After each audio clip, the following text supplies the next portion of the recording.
Hello, everyone. Welcome to another test drill lecture on the subject agricultural extension and education. So may 5 questions tayo ngayon. Marami tayong matututunan ulit based on these questions. And I would be explaining to you the concepts behind each answers.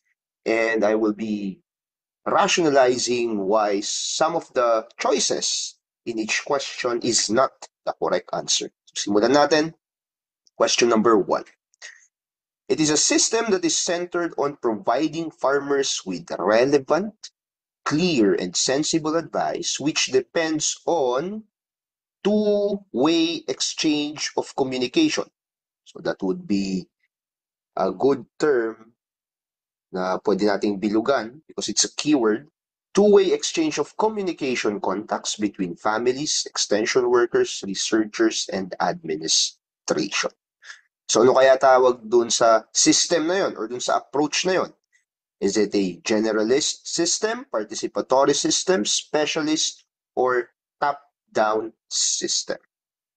Now again, the keyword here is two-way exchange of communication. So kapag may two-way exchange of communication, you expect that there is participation, diba? Participation between your farmer and your extension worker. So that is letter B. So this system is called the participatory extension system, kung saan may two-way exchange between the farmer and the extension worker or the experts kapag inanyayahan natin siya dun sa community. Ibig sabihin yan, hindi lang si expert or si extension worker yung nagsasalita.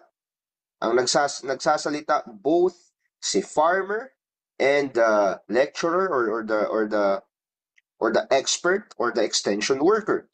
So they are talking with one another, nag-share sila ng opinion nila sa bawat isa para magkaintindihan sila. So ano yung role ni extension worker sa isang participatory extension system? Ang role niya is to act as a facilitator, not as a lecturer.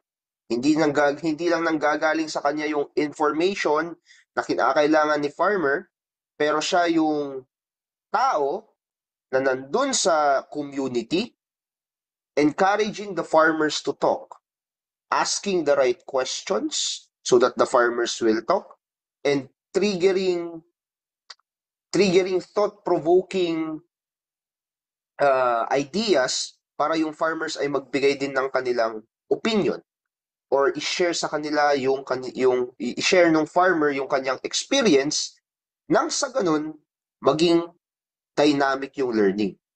So ibig sabihin, ina-approach natin yung, for example, pagbibigay ng technology in a way na naiintindihan natin yung konteksto na ginagalawan ni farmer.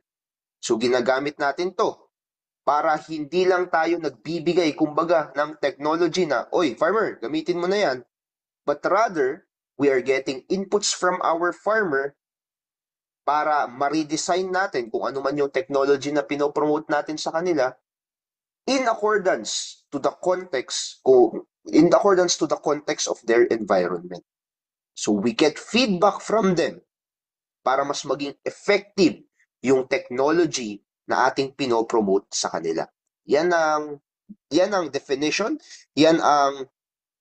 that is how we describe a participatory extension system. Now, a participatory extension system, ang opposite niyan is the choice na top-down. Okay? Ang top-down system, yan ay hierarchical. Kumbaga, yung information is flowing from the higher levels, so probably the researchers, the extension workers, down to the farmers. Now, in this approach, hindi katulad ng participatory, sa top-down, ang farmers mo ay recipient lamang. They do not actively collaborate with the extension worker. Hindi siya nakikipagsagutan, kumbaga, nakikipagsabayan sa diskusyon ni expert at ni extension worker. Ano ang negative na consequence ng top-down approach? It can lead to a disconnect. Ibig sabihin, pwedeng ang nangyayari, akala mo maganda yung pinopromote mo kasi salita ka ng salita, salita ka ng salita, maaaring yung mga sinasabi mong information or technology na sinishare mo ay hindi akma sa konteksto na ginagalawan ni farmer or sa kanyang experience or maaaring wala yung resources na kinakailangan niya para mag-work yung technology na pinopromote natin. Yun ang danger sa top-down approach. Although, top-down approach is more efficient kasi may di-deliver mo agad yung information. Hindi katulad ng sa participatory system na medyo mabagal yung proseso na yan. Because you have to ask the right question, you have to allow the farmers to talk, to ask questions, to share their opinions and experiences. Now, in the choices as well, there are two terms there, which is described as generalist and specialist. Now, ang generalist and specialist, this is not a system in extension, but rather it characterizes or it describes yung ating expert. Okay? So an expert could be a generalist, or an expert or an extension worker could be a generalist. Ibig sabihin yan, ang isang generalist meron siyang broad range of knowledge across various agricultural topics. For example, may knowledge siya, maalam siya sa land preparation, maalam siya sa irrigation, fertilizer use, etc. So marami, very broad yung kanyang knowledge. So that's a generalist expert. So minsan, inaanyayahan natin yung mga expert na yan, lalo na kapag we are targeting multiple agricultural management practices na gusto nating ituro kay farmer. Mayroon din namang mga experts that are specialist. Ibig sabihin yan, malalim yung alam nila sa isang particular topic, isa or dalawang particular topic. For example, kapag mag-i-invite tayo ng speaker galing sa university, sabihin natin na yung area ni farmer infested by nematodes. So pupunta tayo sa university and we will be inviting a nematologist, a person who is expert in controlling nematodes, identifying kung anong klaseng nematode ba yan, ano yung best way to control it, etc. The specialist has a deep knowledge on nematode and they are more effective in providing information that would control nematode in that community as compared to a generalist. So, specialist, ginagamit natin yan kapag very specific yung problema na gusto nating solusyonan sa ating problema na gusto nating solusyonan ng ating mga farmers. Okay? Next question. This is the total process by which an innovation spreads out to clients until a large number have adopted. So, ano yung keyword natin dyan? Spread out to clients. So, may spreading na nangyayari. So, ano kaya yung parang synonym sa spreading? Do we term that intervention, evaluation, adoption, or diffusion? Again, ang keyword, spreading out of the innovation. So, more than likely, nadi-diffused yung innovation. Diba? Kumari, yung pabango.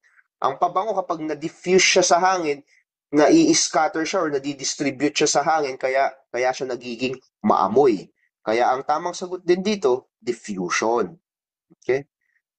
Now, diffusion, especially in the context of adoption of innovation, may proseso yan na pinagdadaanan. So, for example, ang isang farmer daw, dumadaan yan sa 5 stages according to Everett M. Rogers. So, unang-una, the farmer becomes aware of the technology. Pagkatapos niya maging aware sa technology na yan, nagkakaroon siya ng interest. So, the farmer would seek more information on that technology. And later on, pag-iisipan niya, gagamitin ko ba yung technology or not? That's evaluation stage. Kapag naisip niya na gagamitin niya yung technology, hindi niya muna yan gagamitin in a large scale. Itatry niya muna yan. So that's trial stage. And kapag napatunayan na tama nga, maganda yung idinulot ng technology na ating pinopromote, ia-adapt yan ni farmer. Okay? So, yan yung stage na pinagdadaanan ni farmer in terms of adoption. Adoption to. However, ang tinatanong sa question kanina is yung pag-spread out ng innovation, sa sa ating community. It is not just talking about specifically one farmer adopting the technology, but rather a lot of people in the community adopting the technology. So, na kung ito yung process na pinagdadaanan ng isang farmer in adoption, paano nag-i-spread out ang technology? This can be seen uh, on this can be seen as part of Roger's illustration dun sa mga different types of adapters. So according to Rogers, ang pagdi-diffuse daw ng technology ay nagsisimula sa mga innovators. So sila yung pinakamaaga na nag-a-adapt ng technology. And then later on, may mga tao sa community natin called early adopters. So 13.5% in them, i-adapt ulit nila yung technology up until such time that the early majority, late majority, and yung pinakahuli, mga laggards, sila yung last na mag-a-adapt ng technology. Ganyan daw nangyayari yung process of diffusion of innovation in a community. Now, we have to understand as well that this diffusion is affected by our 5 factors. Ano yung 5 factors na yan? Relative advantage ng ating technology. Yung bang technology natin, is it perceived by the farmers as having an advantage or beneficial ba ito sa kanila? Compatibility. Swak ba? Or does it match their culture? Does it match the resources that they have? Complexity. Gaano kahirap yung technology natin? So, syempre, ang gusto ni farmer, simple lang. Madaling sundan. Hindi mo kailangan ng sobrang lalim na technical knowledge para gamitin yung technology. And of course, dapat yung ating technology, nasusubukan siya. Kasi si farmer, risk-averse yan. Hindi po pwedeng gamit na lang siya, gagamitin na lang niya agad in a large scale yung technology natin. Kasi paano kapag hindi nag-work? So dapat yung technology natin, pwede siyang subukan sa, let's say, maliit na parcel of land. It can be tried in a small way to avoid having much risk sa side ni farmer. And dapat yung technology na oobserbahan yung kanyang result. Kasi kung hindi nakikita ni farmer yung result, it is not observable, edi hindi niya makikita yung advantage. Yun lang yun. So yan yung 5 factors on our technology aspect that affects the diffusion process of innovation. Now, we know no na ito yung process ng adoption process ng adoption sa isang farmer. And that is why letter C and B kanina is wrong kasi adoption refers to the decision that is made by an individual or a farmer using an innovation. It is not necessarily describing yung spreading out of information. And letter B, evaluation ay stage lang ng adoption process. So ano yung evaluation stage? It is when the farmer decides to use the try the technology or not. So yun yung evaluation stage. And ito yung isang stage lamang sa adoption process natin. And again, hindi niya dinidescribe yung pag-diffused or pag-spread out ng technology sa ating community. How about intervention? Yan yung letter A kanina. So intervention, these are just refers to actions taken to bring about change or to influence an outcome.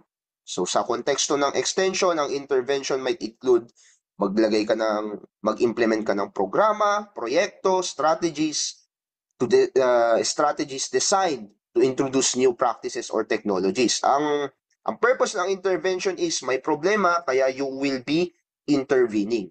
However, again, intervention, yun yung definition niya. May problema, therefore you will be intervening, but it doesn't necessarily mean spreading out of technology, spreading out of information. So intervention, which is letter A, is also wrong.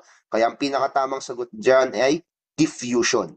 The spreading out of your technology, the spreading out of your innovation into the community is called diffusion. How about this? Teaching how farm resources are used efficiently is done to improve what? So kapag tinuruan daw natin si farmers on how to use resources efficiently. Kapag tinuruan natin si farmers how to use resources efficiently, tinuturuan natin siya to improve agricultural marketing, public affairs, agricultural management, or leadership development. Ano kaya ang tinuturo natin kay farmer? Tinuturuan natin siya to improve agricultural management. So ano ba kasi ang agricultural management? Agricultural management is simply the strategic approach to planning and using your farm resources. So ito yung pagpaplano, strategically speaking, kung paano natin gagamitin yung mga different farm resources natin such as land, labor, capital, and technology. Ano ba ang purpose ng agricultural management? Para ma-maximize natin yung ating productivity and profitability. Kumbaga, yung mga resources natin, they are maximally used. Okay? So, na ma-maximize natin sila in order to bring about the maximum output that it can produce. Isa pa, ino-optimize natin yung inputs. Meaning, walang inputs, walang raw materials, walang land, labor, capital, and entrepreneurship na nasasayang. Lahat ay nagagamit. And in the context of finances, risk, and human resource, we are also managing that. So, walang nasasayang na pera. Yung risk, na napipredict natin yung risk, therefore, mayroon tayong action plan kapag nangyari yung challenges na yan. And we are also taking good care of the human resource aspect in the farm. So ang agricultural management, this pertains now kapag tinuro natin yan sa mga farmers, tinuturuan natin sila on how to efficiently use farm resources or how to efficiently use resources na sa farm nila like land, labor, capital, and entrepreneurship in order for them to maximize production. So why are the other choices not correct? For example, ang agricultural marketing. Ano ba kasi ibig sabihin ng agricultural marketing? Agricultural marketing just deals with the process in moving your agricultural product from the farmer going to your consumer. So it does not pertain to the efficient use of resources, ang agricultural marketing, but rather, this is the process of moving products from the farmer to the consumer. O how about public affairs? O public affairs in agriculture, ibig sabihin yan yung mga activities related to policy advocacy, public relationships, and communicating with your government, your stakeholders, or the public about specific agricultural issues. So again, it does not directly relate to the management of farm resources. How about leadership development? O ang leadership development in relation to agricultural extension, ang focus niyan is to build skills of your farmers to lead organizations, groups, or communities effectively. Now, while leadership skills are very important for making strategic decisions in agri-management, ang specific teaching sa leadership development is on teaching the farmer kung paano niya i-lead yung kanyang grupo, yung kanyang pamilya, or yung kanyang community. Not necessarily about how to use resources efficiently, but rather on how to become a good leader sa kanyang mga tao, a good influence sa mga tao na nakapaligid sa kanya sa community. How about for this question? This is the action during technology adoption, wherein the farmer tries to fit. So that's the keyword. He tries to fit. So inaakma niya yung kanyang resources and needs on the technology. So mayroon ka ng technology na inintroduce doon sa farmer. Anong ginawa ni farmer? In-adjust niya yung technology na yon to fit his needs. Ano kaya ang tawag doon? Is the farmer innovating? Is the farmer revising? Is the farmer modifying? Or is the farmer revalidating? The correct answer is, kapag ang isang farmer inakma niya yung technology na inintroduce mo sa kanya, that farmer is modifying the technology. Okay? Modification ang tamang sagot dyan. So what is modification exactly? This refers to the process where your farmer adjusts the technology to better suit. So para maging fit or para maging match yung kanyang resources, needs, or circumstances. Yun naman ang purpose ng modification. Now, modification, ito ay closely related sa mga concepts like local adaptation. Kasi yung mga technology naman na pinopromote ng ating scientists, it might not work in a local context. Generally speaking, it might work, pero kapag nandun ka na sa community, maaaring may kulang na resource, maaaring may hindi nakita si scientist nung ginagawa niya yung technology, that might make the technology not work. So, anong gagawin ni farmer? I-adapt niya yan sa kanyang local context. Okay? Para maging fit yung technology sa kanyang local environment and sa kanyang specific na pangangailangan. So, this approach is also part of participatory extension, as I have discussed earlier, na kung saan yung farmer natin, he or she is actively engaging doon sa ini-introduce nating technology para yung technology na to ay mahasa, kumbaga, para maka-adapt doon sa kanyang environment, doon sa context na kanyang ginagalawan. So, anong example ng modification? Let's say, imagine na ang nag-i-introduce tayo ng drip irrigation system. So, itong si farmer, tinuturuan natin siya na gumamit ng drip irrigation system that is designed to deliver water directly to the base of his or her plants para ma-reduce yung tubig, so reduce water waste, and to improve irrigation efficiency. Now, meron tayong ni-recommend na setup dun sa farmer natin, including yung network of pipes, yung distance of drip emitters, tapos nag-introduce din tayo ng water pump that is powered by electricity. However, let's see yung farmer natin, nagkaroon siya ng challenges. So, unang-una na challenge is, yung farm niya located in an area na hindi naaabot ng kuryente, or kung naaabot man, paputol-putol yung kuryente. So, hindi na feasible yung electric pump natin. Yung field ni farmer, irregular din yung shape.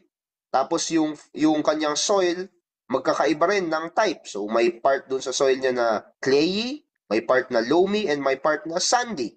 So, kailangan ngayon ni farmer na mag-modify. So, in terms of pump modification, pwedeng si farmer ay gumamit ng, instead na electric water pump, gamit na lang siya nung ginagasolinahan na water pump. Or, it would be better, mag-i-install tayo ng solar energy panels sa lugar niya para magamit niya pa rin yung electric water pump na ini-introduce natin. In terms of pipe layout, maaaring si farmer, i-modify niya yung pipe para mag-match doon sa irregular shape na field niya. Okay? And pwede niya rin i-adjust yung emitter spacing. So doon sa mga area kung saan ang soil niya ay sandy, pwedeng closer yung emitter spacing. So para ma-make sure na may tubig yung halaman. Kasi kapag sandy yung soil mo, mabilis mag-drain dyan yung tubig. O kapag naman yung area ay medyo clayey, mas maluwang yung distance ng mga emitters. So that is how modification works. Basically, the basic idea is gagamitin ni farmer yung technology and i-adjust niya yung technology based sa kanyang context, sa kanyang situation, sa kanyang pangangailangan, sa kanyang local setting. Why are the other choices not correct? Ang innovation, bakit hindi yan tama? Kasi innovation refers to the creation or introduction of a new technology, idea, or method. So it does not necessarily mean i-adjust mo yung technology para gamitin sa local context. Innovation might be a part of the modification process kasi kailangan tanggapin muna ni farmer yung new technology na yan, pero it does not describe the farmer adjusting the technology in order to use it in his local context. How about revision? Medyo similar siya sa modification. Pero ang revision, although it involves change, okay, it is usually done in a broader context, often by your scientist or yung gumawa ng technology. So, ang revision, ginagawa yan ng mga scientists, ng mga nag-promote ng technology. hindi ni farmer. Si farmer ang gumagawa ng modification.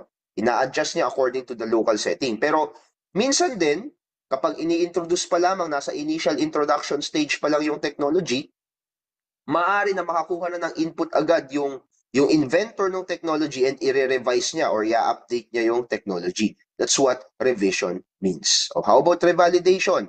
With the word validate, anong ginagawa lang ni farmer dyan? Ini-ensure lang niya or kino-confirm niya na nag-work pa rin yung technology. That's revalidation.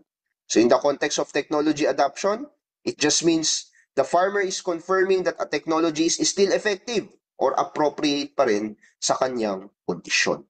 That's revalidation. Last question. The agricultural extension workers' task environment. The agricultural extension workers' task environment is at the same time affected by, yun sana yun, may affected by sana to. So ano daw kaya yung nakaka-apekto sa task environment ni extension worker? Ano ba kasi ang task environment? Yun muna, nahin natin. So task environment, yan yung environment na ginagalawan ni extension worker that would affect his or her work, especially in relating to the farmers. Remember, the extension worker is working with the farmers. Ano-ano kaya yung mga factors that affects yung work niya with the farmers? Is it social, economic, religious, and cultural? Is it technological, cultural, economic, and political? Letter C, is it spiritual, technological, social, and cultural? And or letter D, religious, economic, political, and social. So ano kaya yung pinakatamang sagot dyan? Yung pinaka-precise?